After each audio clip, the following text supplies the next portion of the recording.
여러분들 안녕하세요. 고수의 전략 이경입니다.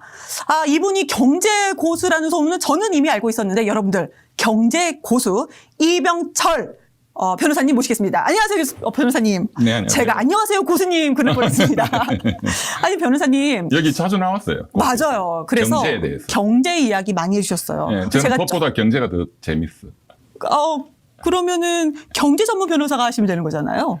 네, 뭐 이렇게 변호사 업무도 네. 경제, 금융, 뭐 공정거래, 네네. 텍스 이런 거가 네. 전공이기도 하고. 네. 근데 이제 변호사 업무 말고 이 순수 경제에 대해서 제가 공부도 많이 했지만 펀드도 직접 하고 있으니까.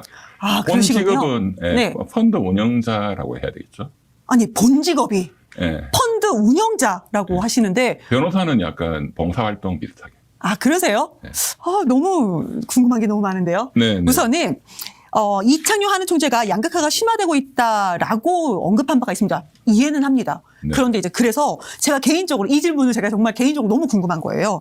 양극화 심화되고 있다? 오케이, 그거 안다. 근데 대한민국 양극화는 항상 있었다라고 저는 생각을 합니다. 제가 80년생인데 제가 경제를 파악하는 20대 이후부터는 양극화는 심화되고 맞아요. 있었다라고 생각을 하는데요. 맞아요. 근데 지금은 오히려 이제 코스피가 6천이 돌파를 했는데 일부 대기업만 잔치다. 네네. 라는 의견이 있습니다. 맞습니다. 그래서 그거를 요즘에 K성장이라고 하죠. K성장. K. 네. 잘 나가는 데는 이렇게 올라가지만. K자형 경제다라는 K자형. 거죠. 네. 나머지 대부분은 이렇게 떨어지는. 이제 양극화를 K로 이제 재표현한 건데요. 그 데이터를 봐야 됩니다. 경제는. 말로 하는 게 아니고. 그런데 이제 작년 1년 동안에 대한 데이터가 지금 1월달, 2월달 나오는 걸 보면. 네. 이 소득 재분배 관련한 데이터가 계속 사상 최악으로 나와요. 모든 데이터들이. 그러니까 양극화가 더 심화된다는 뜻이죠. 네. 진위계수라는 게 있는데 그것도 최악이고. 네. 그리고 이제 어제 그 뉴스에 나온 것들 보면 그래서 어제 이창용 하는 총재가 네네. 이 K성장 양극화가 더 심화되고 있기 때문에 코스피 6천 뭐 여기에 대해서만 이렇게 좋아할 일은 아니다. 이런 취지로 이제 발언을 한 게 뉴스에 크게 잡혔죠. 네, 맞습니다. 근데 대표적으로 하위 20%의 소득하고 상위 20% 소득을 비교하니까 사상 최악으로 5.5배로 벌어졌다.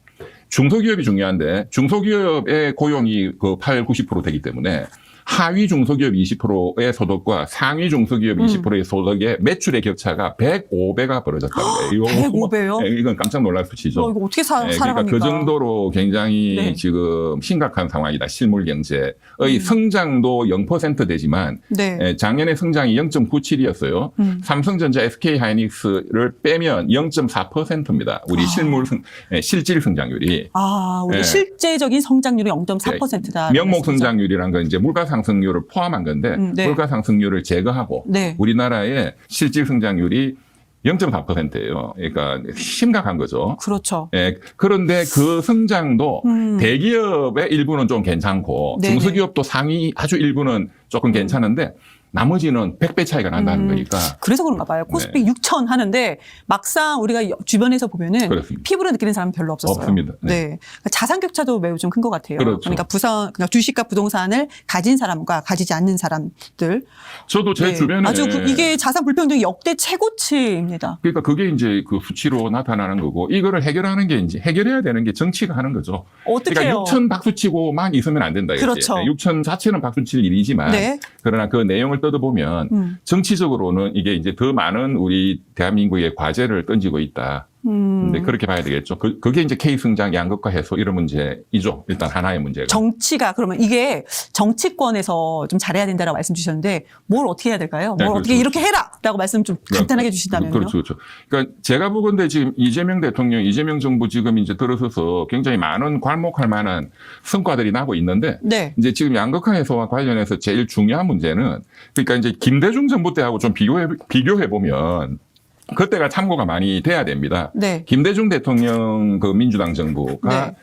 김대중이라는 인물 자체가 워낙에 탁월한 분이고 요즘에 분들은 김대중 잘 모르시던데. 그래요? 민주당을 지지하는 정치 철학을 갖고 있다 하면은 김대중의 정치 노선을 공부를 많이 해야 돼요. 왜? 그때는 IMF라고 하는 6.25 다음에 최대의 국난을 극복한 정부예요.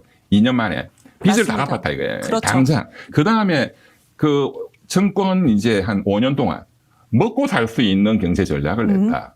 그러니까 그때는 자영업자들 뭐 동네에도 다 뭐가 장사가 잘 됐어요. 그렇죠. IMF라는 그 엄청난 거를 해결하면서 그리고 이제 장기적으로 지금 대한민국이 전 세계 정보통신 산업의 최고인데 그 장기적인 경제 성장 전략까지 성공적으로 잘 했죠. 네, 그러니까 맞습니다. 공이 굉장히 많아요. 뭐 과가 없는 정부는 없지만 네네.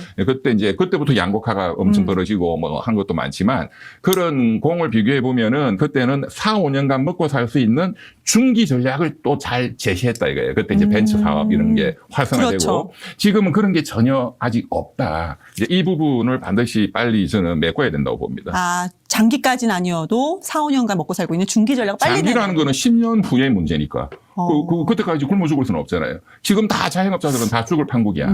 그런데 그게 사상 최악으로 자꾸 가니까 당장 온기를 이렇게 할 수 있는 그 정책이 안 보인다는 게 제일 저는 심각하다고 봅니다. 4, 5년 내에 자영업자들이 어려움을 해결할 수 있는 전략 지금 정책이 당장. 나와야 된다. 네, 지금 당장 나와야 된다. 네. 소비 쿠폰 이건 해결책이 안 된다는 건 이미 입증이 됐어요. 그러니까요. 자영업자들이 연체율이 상당히 폭등하고 있는 상황이에요. 네. 지금. 그런데 네. 이제 이런 해결책을 말씀해 주셨고. 그러니까 소비 쿠폰에 대해서 제가 작년에 여기 나와서 절대적으로 찬성한다고 했는데 네. 그 전제 조건이 있었어요. 네. 쿠폰만 뿌린다고 되는 게 아니고 그 다음에 이어지는 네. 쿠폰은 마중물이니까. 그렇죠. 그 다음에 진짜 이제 이어지는 지하수가 나와줘야 된다. 4년, 5년 지금 이 정부 5년 동안 먹고 살 수 있는 네. 그런 중기 전략이 나와야 된다. 단기 전략은 쿠폰이다. 그러면 중기 전략이 나와야 되고 그 다음에 장기적으로 뭐 AI에 투자를 한다든가 하는 게 필요한데 AI 이런 거는 먼 미래고 지금 당장 할 수 있는 그 모델이 이제 김대중 정부 때는 그런 벤처 육성 이제 이런 게 잘 제시가 됐고 잘 그때 됐죠.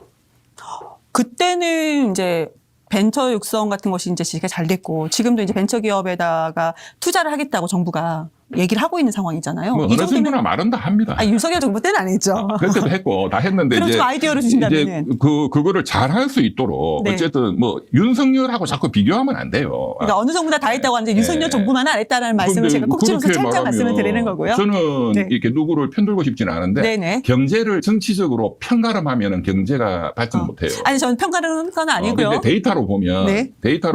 네. 윤석열이가 잘한 게 아니라 대한민국의 시스템이 잘 돼 있는 거죠. 예. 그러니까 데이터로 보면 윤석열 3년 동안 평균 경제 성장률이 2%예요. 네네. 높은 거예요.